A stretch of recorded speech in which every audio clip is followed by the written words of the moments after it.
Welcome to Tara Podcast, the Altitude Digital Podcast. My name is Adam Tehol, and I'll be your host. From drones to action cameras, from hard cases to power stations, laging dala ni Altitude Digital ang mga innovation that aims to foster your passion and push your creativity. Staying true to our goal to push you to be better, tune in and learn more here. Tara Podcast, the Altitude Digital Podcast. Paano nga ba yumaman dito sa creative na field? Wala akong mentor on how to do this. Hindi siya nagiging effective, sir, actually. Minanifest ko yun. Sabi ko, gusto ko mag-shoot sa ganitong brand, pero paano ko ba gagawin? Kung baga yung camera mo hindi na sapat para sa next shoot mo, baka it's time to upgrade.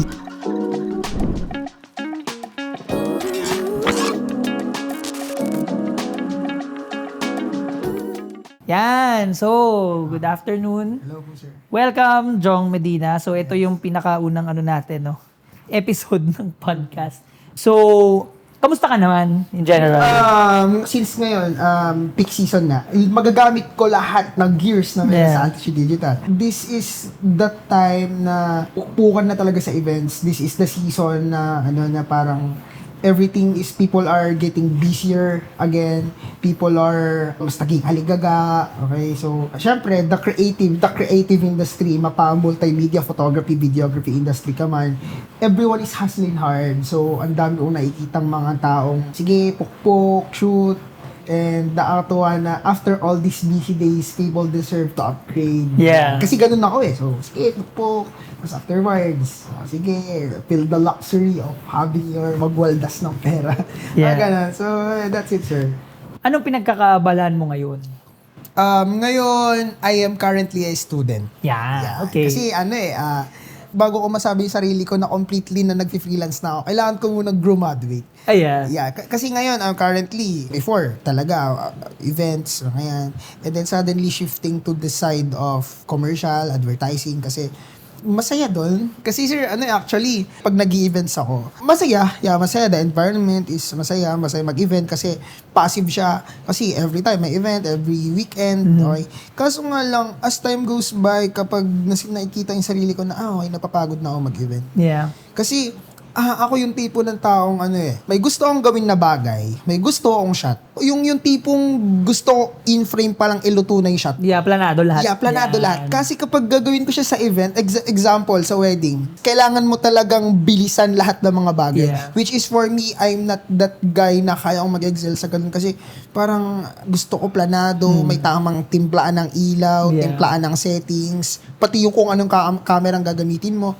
Pero for me, ang hirap i-pull out ng bagay unless sobrang experience mo na. So that's why I'm slowly changing my lanes to the side of advertising, commercial, mga brands, mga ganyan. Kasi mas may freedom eh. Yeah, so, agree. I agree.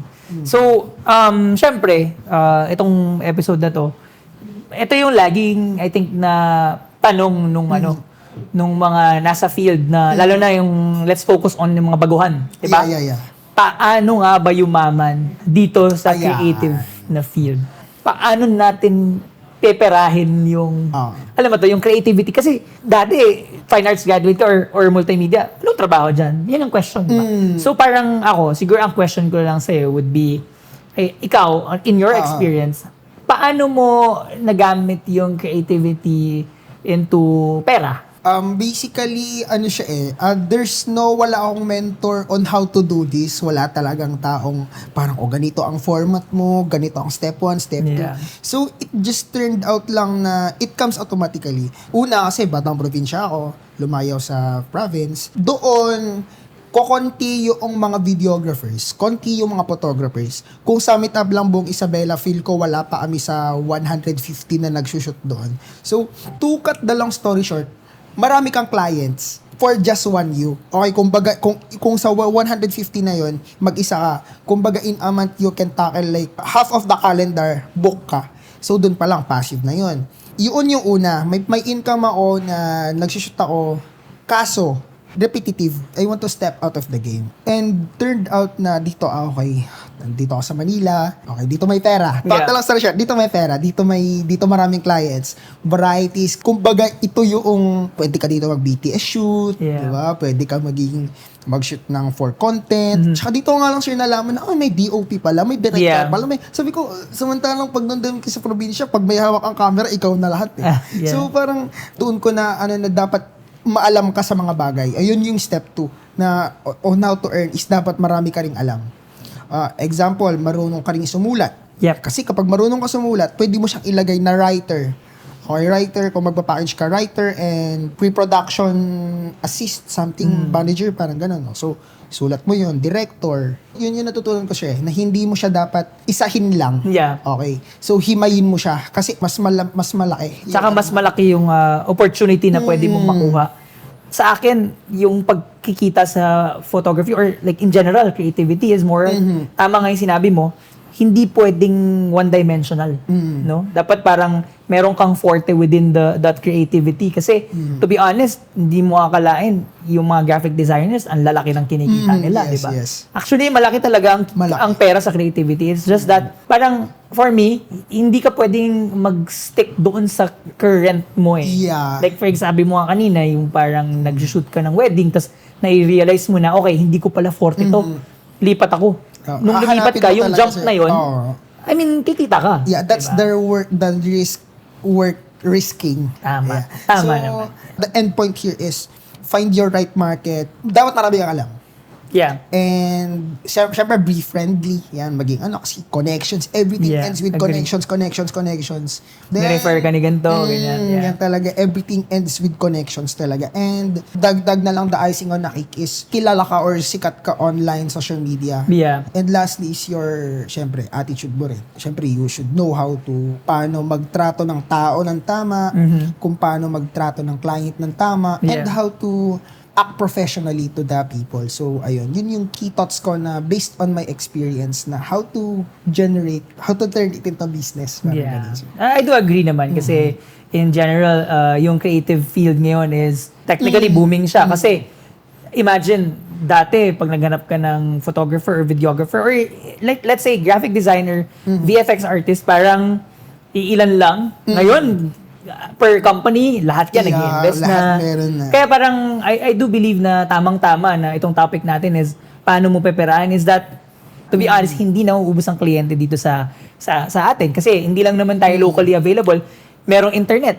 Maraming international clients na nagme-message sa mga Pinoy na editors or creatives, di ba? Sobrang dami. Kaya parang for me, ang opportunity nandyan, you just have to grab it, do your part, di ba? Do your best.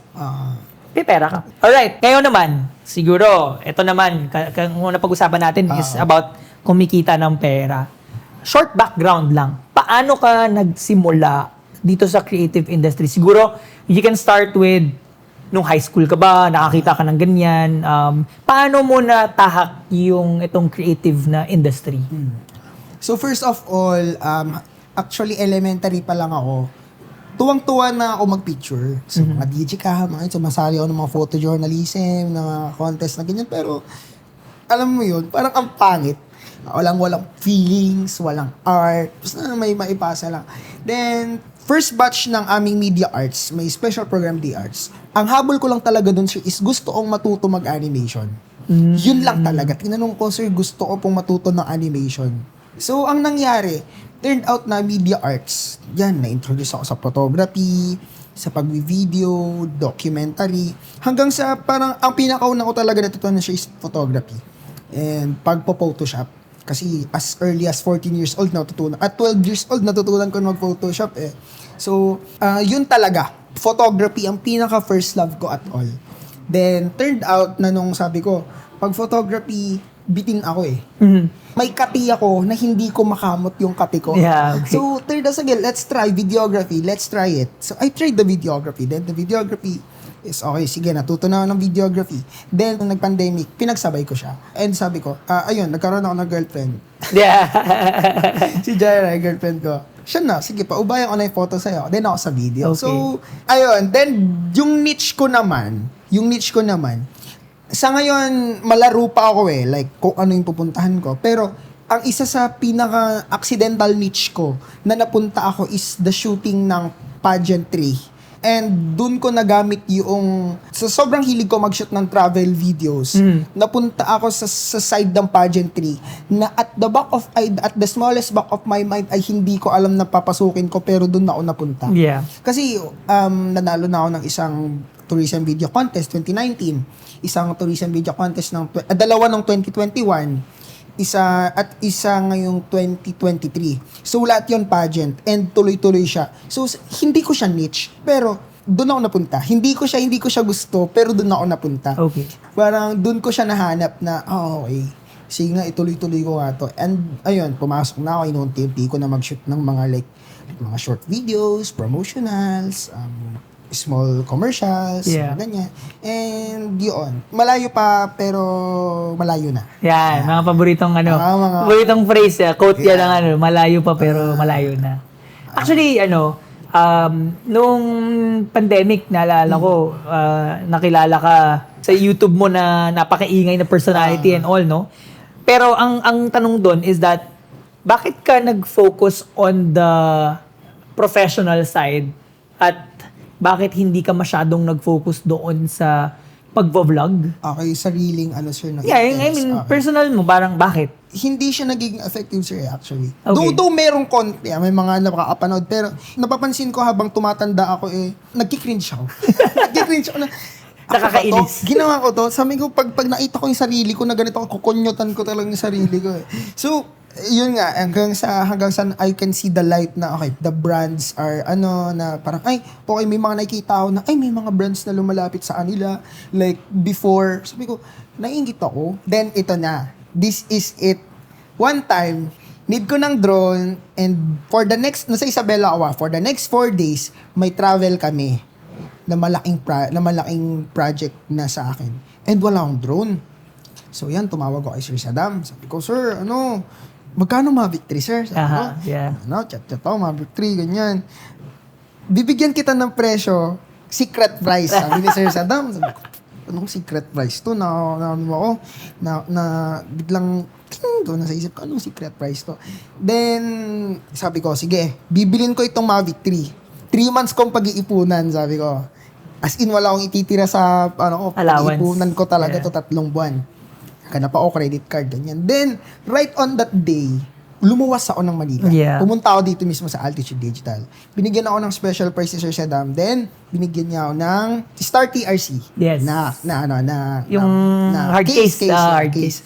So, sabi niya, Jong, gawan mo ako content, bigay ko to sa'yo. So, yun na yung simula. That's the start of, sabi ko, pwede pala. Mm-hmm. Then, ayun. Gumawa ako content ni Star TRC. Gumawa ako content ni DJI RS3 for Altitude Digital. Then, tuloy-tuloy na hanggang sa I'll be one of the 3 brand ambassadors. Yeah. And, siguro sa filmmaking side naman, I'd rather choose to be a filmmaker rather than a content creator itself. Kasi once you establish yourself as a filmmaker and your works are known to people, madali na lang yung content creation kasi may captured audience ka na. Tama. Like what Ryan Audencial did, diba? So hindi niya pinocus muna yung content creation. Yeah. But he focuses on his profession first. Yung works talaga. Tsaka yung craft mo is hindi hilaw. Kumbaga parang for you, as a filmmaker, important yung credentials na bago ko sumikat or bago ko gumawa ng content about filmmaking, magiging parang sikat or maganda muna yung gawa ko for filmmaking. Kasi nga naman, tama rin naman na katulad ng ginawa ni Ryan na legit filmmaker siya bago siya naging content creator. Ano pa bang pwede natin pag-usapan? Actually, marami, no? Malawak kasi itong ating podcast. Sobrang marami tayong pwede pag-usapan pagdating sa creativity. Siguro, as a creative, with your experience ngayon, di ba, ilang years ka na rin nasa field, you're getting paid jobs na talaga, magandang bayad, nabubuhay ka while you're studying and all. Siguro, ano yung gusto mong ma-improve pa sa current state mo ngayon? Okay, improve. Yan, very nice question, sir. Siguro ang best thing na gustong i-improve ay how to build a company, a gold company. So parang production. Yeah. Ganun Not siya. i-company na yung sobrang laki, but yung company na meron kang trusted people around your circle. Kasi ayoko na, uy, may kilala ka ba? O sige, kunin kita. Ayoko yung turo-turo lang. Gusto ko kilalanin kita, may connection tayo. Kasi to build a good team, you should know how to lead and to touch the heart of the people. And another thing na gusto kong improve is the way to market myself. So yun, gusto kong kung gusto kong paano magpakilala sa tao. Unti-unti na rin ako nag-aayos sa sarili ko kasi, 'di ba, gusgusin ka mukha kang Di ba gusgusin ka? Iharap mo mukha mo sa sa Yeah. mga high profile na mga tao. And another thing is to experience it talaga. To dive into the ocean of experience para maging isa ang yun ka talaga, yung goal mo. So, it's not an overnight process. Yeah. Let's talk about since napag-uusapan natin yung improvement. Siguro, we can talk about also upgrade. How important na mag-upgrade ka Okay. ng gamit mo. Ayan, nice. Very nice question. Upgrade is technically, sabi nga ng mentor ko, upgrade is an endless process. Yeah. Habang nabubuhay ka, endless yan. And another thing, yung tinuro sa akin before, yung mindset na sinabi sa akin, huwag ka munang magpalit ng lens or ng camera mo hanggat hindi sinasabi ng utak mo na bitin na yung capabilities ng camera mo. I still keep that on mind, yung ganong mindset na every time you need to upgrade is dapat gasgasin mo muna. Pero for me ngayon, hindi na siya ganun ka-relevant. Ang upgrade for me ngayon is yun nga, kung hindi niya na ma-provide, is palitan mo na. And the other thing is, it's not worth upgrading if it doesn't generate money for you. Income. Yeah, income. Majority kasi syempre ng ating mga customers natin ngayon, definitely they all want the best for their the best, content, syempre. even the parang family travels nila. Kaya ako, I don't judge the people na who wants to upgrade and upgrade. Kasi definitely pera nila yan. But it's more of like, siguro mas gusto nila yung mas maganda or mas bago kasi mas upgraded and mas, kumbaga, bago yung specs. Magagamit nila yung specs na yan for their content. O sige, ito. For sure, itong tanong na to, maraming makaka-relate. Kung ikaw ay baguhan sa industry, for you, tama ba na magbigay ng X-deal or gumawa ng free videos or gumawa ng mga libreng, alam mo yun, work para sa mga brands or sa mga clients for you to be able to create your portfolio? Ganun din ba yung ginawa mo? Yes, it's okay for me. Basta't hindi lang hanggang doon. Okay? Kasi my first ever shoot, kasi tito ko po is caterer nagka-cater, nagpo-foods, ganyan. Pinipicture-picturean ko lang. Sige, libre-libre lang. Then, until the first time na nagkaroon na ako ng TF, it is worth 350 pesos. Yun yung pinakauna. And kung 350 pesos yung per shoot mo, tapos hanggang sa pang 20 mo na shoot is 350 pesos pa rin, ikaw na may problema. And, ito na yon, okay, is X-deal good? Kasi noong mga panahon na yun, syempre nag-X-deal na ako to market myself. Ngayon ba ginagawa ko pa rin? Yes, ginagawa ko pa rin. If yung brands naman, if you're like creating free videos for the brands, feel ko yes and no. Yes, if the brand is small pa lang, like example, tropa mo nag-open ng karinderya. Yeah. Sige, palitan Support. tayo par. Yeah. Okay lang ako doon. Pero kung example, lalapit sa akin parang stall ng mall tapos libre. That's injustice. Yeah. So hindi ko papayag sa ganun. I do agree kasi, to be honest, nung syempre nag-start din ako, free. Maraming tropa na may business, no? Doon, mga clothing, mga ganyan-ganyan. Nag-start as free just to have a good portfolio. Pero alam mo, sobrang selective. Like, eto just to give an example. Way back parang 3 years ago, bago ako mag-shoot sa isang kilalang athletic brand. Minanifest ko yun. Sabi ko, gusto ko mag-shoot sa ganitong brand, pero paano ko ba gagawin? Alam mo, ginawa ko. Gumawa ako ng mini spec ad ng shoes, basketball, ganyan-ganyan, na ito yung gagamitin kong portfolio once taghanap sila ng ganun. Yung parang siya, free siya in a way, dahil wala nga akong kinita na pera. Pero at the end of the day, sa long term, nakakuha ko ng client. If you ask me kung pwede ba or okay ba gumawa, yes. tama rin sinabi mo, as long as merong value na ina-add sa'yo. Porket wala ka nang ma-shoot, mag-shoot ka na lang, tapos lugi ka sa X-Deal. Tama. Di ba? Kasi parang syempre kailangan mo rin naman may balik sa'yo eh. Hindi naman pwedeng kikita lang or sulit lang para dun sa kabilang side. Yeah. Kaya nga siya X-Deal, fair sa ating dalawa. So, yeah, I mean, I do agree dapat pwede kang mag-shoot ng mga libre as long as merong value para sa future or para sa'yo din. So, ayun, sa dami ng pinag-usapan natin, sobrang, alam mo yun, sobrang insightful, no? Maraming tayong magandang na pag-usapan. Siyempre, hindi lang to dito natatapos. So, para i-recap natin yung napag-usapan natin paano nga ba yumaman pagdating sa creativity is, siyempre, number 1, dapat maging open-minded ka. Yeah, open-minded. No? Open yourself sa mga opportunity na kumakatok dahil, to be honest, nandyan ang opportunity. Yeah. Pagdating naman sa mga X-deals, yes, definitely pwede kang mag-X-deal, lalo na kung baguhan ka, as long as merong value. Tapos, syempre, itong upgrading. Yeah. Yung upgrading na to, very subjective. Yes. No? Parang, for me, yes, pwede kang mag-upgrade, lalo na kung marami kang pera, bakit hindi? But at the same time, syempre, kung tama nga yung sabi mo na, kung ang kliyente mo hindi na, kumbaga yung camera mo hindi na sapat para sa next shoot mo, baka it's time to upgrade your gear. Kasi nga, meron nga namang mga camera na sobrang capable pa, di ba, na okay, kaya ko pa naman pa nag-shoot dahil yung kliyente ko kailangan ito lang naman kaya ko pa, hindi ko pa kailangan mag-upgrade. Alright, napaka-insightful ng araw natin today. Sana abangan nyo kami sa next nating featured episode. Hindi lang to dito nagtatapos. And of course, thank you very much sa time mo, Jong. So don't forget to follow our social media pages na meron tayong Altitude Digital sa Facebook, sa Instagram, sa TikTok, at kung naghahanap kayo ng online store, meron tayong altitude.ph, Lazada, and Shopee. And also, wag niyong kakalimutang i-follow si Jong. Jong, ano ba yung mga social media accounts? Yes, you can follow us on Facebook page, Jong Medina Films. Road to 30K followers na tayo. And you can visit my TikTok, Jong Medina Films, also to my YouTube. Kahit na hindi na siya masyadong active, pero doon ako nagdadump ng mga gawa ko, Jong TV. And syempre, kung saan ako pinaka-active sa Instagram, you can visit Jong_TV. Yan. Follow niyo ako doon. Don't forget to follow him kasi sobrang dami niyong matututunan. Kahit na bata yan.